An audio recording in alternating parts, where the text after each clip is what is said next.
Cela fait 4 jours que Renata a rejoint l'occupation du théâtre de l'Odéon. Et voici où la jeune comédienne dort avec 40 autres collègues. C'est la grande salle et des fois on dort ici. Maintenant on a des matelas gonflables, du coup c'est assez confortable. Il y a des couloirs, il y a des banquettes. Sur la scène, les répétitions de la prochaine pièce n'ont jamais cessé. Pour ne pas les déranger, les militants ont installé leur quartier général ici, dans le foyer du théâtre. Avec la bénédiction de la direction, la vie quotidienne s'y organise.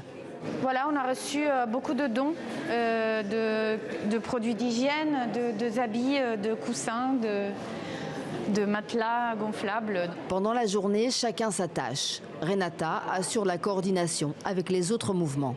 On est en contact avec d'autres mobilisations. Déjà, tous les théâtres français qui sont occupés et qui petit à petit se rajoutent, augmentent. Et aussi avec des collectifs en Europe, en Allemagne, en Belgique et en Italie. On essaie de mettre en place un peu un réseau européen. Tous ici rêvent de remonter sur les planches, mais ils se battent aussi pour les autres secteurs de la culture. Ce lieu a toujours inspiré les luttes et c'est pour ça qu'on est là.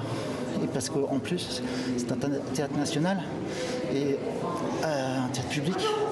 Et nous sommes donc exactement au bon endroit pour faire entendre nos revendications.